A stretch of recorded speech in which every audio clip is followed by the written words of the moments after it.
So how do these huge global companies, the ones providing essential stuff like water, waste, energy, how do they handle all the curveballs the world throws at them? Things like energy prices jumping around, weird weather, and still actually thrive? Welcome to our deep dive. We're looking at the full year 2024 results from Veolia. These were presented by their CEO, Estelle Bracklioff, and CFO, Emmanuel Menning, back on February 27th, 2025. Our mission today, really get under the hood, find the key insights, maybe some surprising strategies, and figure out why they perform so well, and of course, what's next for them. Okay, let's unpack this. We're working off their financial presentation, the press release, and the headline seems to be, well, remarkable resilience, strong growth, even when they admit it was a challenging market. It really makes you ask, how did they do it? And just for context, their big strategic plan is called the GreenUp plan, running 2024 to 2027. Big focus on sustainability, operational excellence. Yeah, and what's really striking, I think, is that they didn't just meet targets. They often beat them. And that's despite, significant external pressures. We're talking energy prices, weather impacts, even unfavorable currency movements. It does raise a fundamental question, doesn't it? How does a company that massive stay so agile, especially when they're delivering such critical services? Exactly. That's the puzzle we want to piece together today. It's not just numbers on a page. It feels like a story about adapting and actually getting stronger. And it starts with the big picture, right? 2024, they hit or exceeded all their targets. Their CEO called it a good first year of GreenUp plan, confirming our strategy, which sounds pretty confident. It does, and the numbers absolutely back that up. I mean, look at revenue, nearly $45 billion, specifically $44,692 million, and that showed solid organic growth, 5.0%, even when you factor out the energy price swings. Okay, 5% organic growth, excluding energy. What about profitability? Also very strong. Their EBITDA, that's a key measure. Earnings before interest, taxes, depreciation, amortization, it was up 5.8%. Came in just shy of $6.8 billion. And importantly, that boosted their operating margin by 80 basis points, which is quite significant. And the bottom line for shareholders? Current net income saw a big jump, up 14.6% to $1,530 million. And the earnings per share, the current EPS, was 2.13. That's up 12.3%. Okay, strong earnings. How's the balance sheet looking? Debt, healthy. Net debt is sitting at $17.8 billion. But the key thing is the leverage ratio, 2.63 times. That's comfortably below their target ceiling of 3 times debt to EBITDA. Shows they're not overstretched. And shareholder returns. They're proposing a dividend of 1.40 million per share. It's a nice 12% bump from 2023. And it fits right in with their GreenUp policy, grow the dividend in line with that current EPS growth. Right, but still, going back to those headwinds you mentioned, the tough macro in Europe, energy prices, weather, Forex, and how did they manage these results despite all that? That's the intriguing part. Well, it wasn't just one thing. If you connect the dots, it looks like a kind of winning formula, as they might put it. First, really strong commercial momentum, especially in what they call their boosters, the high growth areas. Second, specific targeted efficiency plans. They mentioned France, Spain, China specifically getting this focus. And third, they seem to have delivered faster on synergies, particularly from integrating recent acquisitions. So it points to, structured, quite disciplined operational improvements, not just simple cost cutting. Okay, that makes sense. A multi-pronged approach. Let's dig into that growth a bit more. Where did it actually come from? You mentioned boosters and Strongholds. Yeah, they split their business that way. Boosters are the high growth, often tech-driven areas. Strongholds are the more stable core businesses. Got it. So how did the boosters do? Very well. Pulled in about $12.5 billion in revenue collectively. That's up 6.6%. Water Technologies, for example, grew 7.0%. They highlighted strong bookings, $5.7 billion, and winning big desalination projects. Desalination feels like a key growth area globally. Absolutely. And hazardous waste, another booster, was up 7.1%. Europe was particularly strong there, apparently. Bioenergy, flexibility, energy efficiency, also up 5.3%. So broad strength across those key growth bets. And the strongholds, the core businesses. They held up really well, too. Over $32 billion in revenue total and grew 4.4%. Solid. Take water operations, that's $13 billion right there, up 5.1%. They kept contract renewals high, over 90%. Plus, they managed positive tariff indexations, negotiated pricing well, even though water volumes were mixed. Rainy in France, restrictions in Spain, but strong in the U.S., shows resilience. Right, managing those local variations. What about solid waste? Also strong growth, 6.2%. They pointed to proactive pricing and good commercial efforts, despite what they called a sluggish macro backdrop. And district heating and cooling, That was more modest growth, 0.7%, but crucially, they protected margins despite lower energy prices and, well, milder weather. So it sounds like growth wasn't just confined to one or two hotspots geographically either. No, definitely not. That diversified footprint clearly helped. We saw good growth in key booster geographies. Pacific, up 7.7%, the U.S., including water tech, up 5.0%, and the Middle East really stood out, up 12.5%. Wow, 12.5% in the Middle East. Yeah, and a really interesting example of tapping new markets is their PFAS revenue, the forever chemicals cleanup. That went from basically zero in 2022 to $205 million in 2024. 200 million from almost nothing in 2 years. Exactly. Shows they're quick to move on these emerging critical environmental needs. It's proactive. That's impressive agility. Okay, so behind all this growth, the operational engine, synergies from the Suez deal must be a big factor. Huge factor. They hit $435 million in cumulative synergies by the end of 24. That was actually ahead of schedule.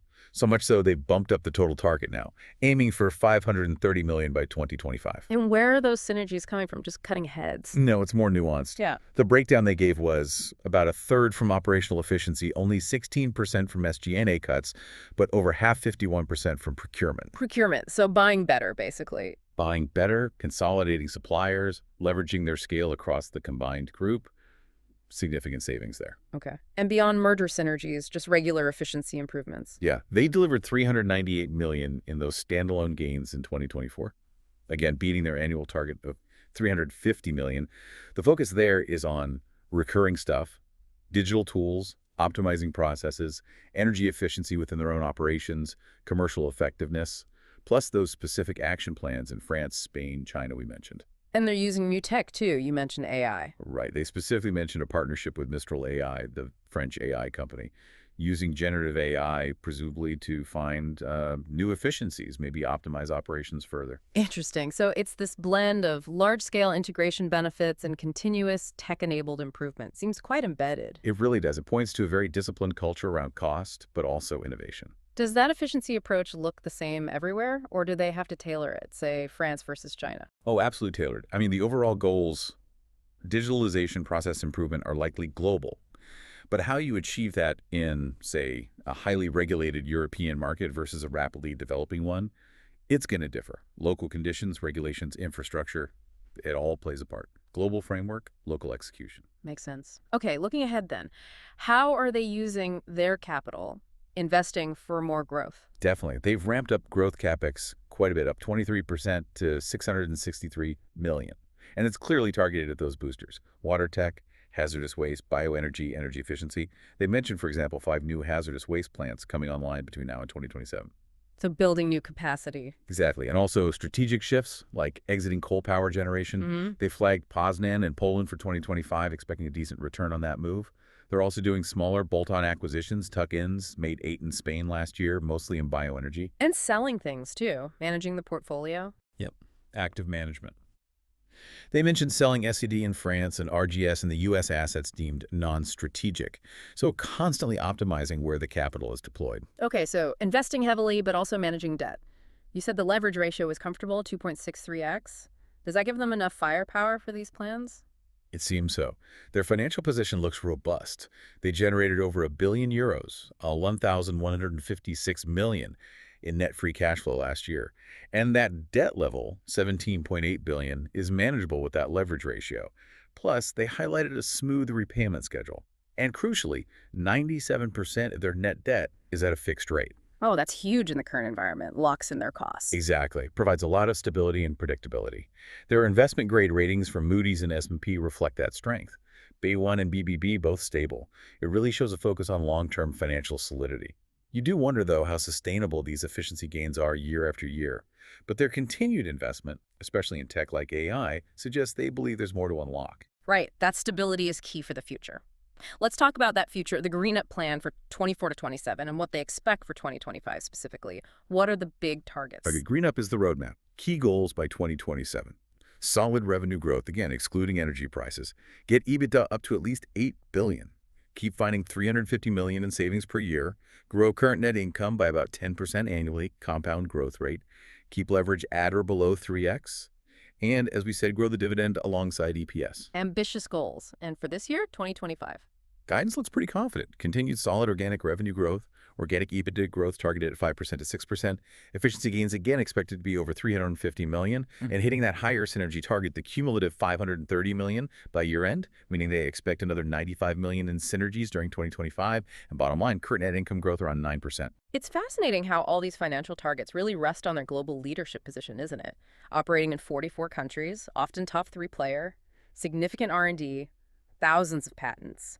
They even mention being the top patent filer in Europe in their sector, being #1 worldwide in water services, water tech, hazardous waste. That gives them a huge platform for this GreenUp plan. Absolutely. That scale and market position provide a really strong foundation.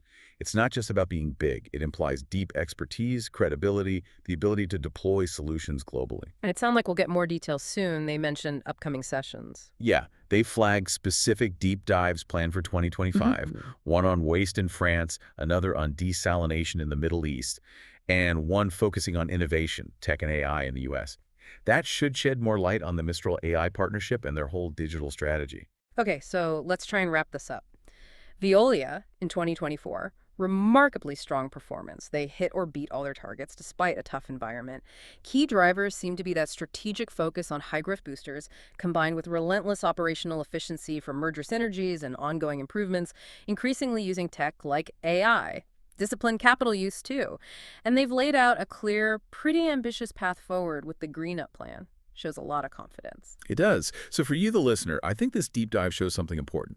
Navigating these complex global challenges, it's not just about cutting costs, is it? It's about smart strategic growth in critical areas. It's about relentless innovation in how you operate, embracing technology, and being really disciplined with your money. Which leaves us with a question maybe.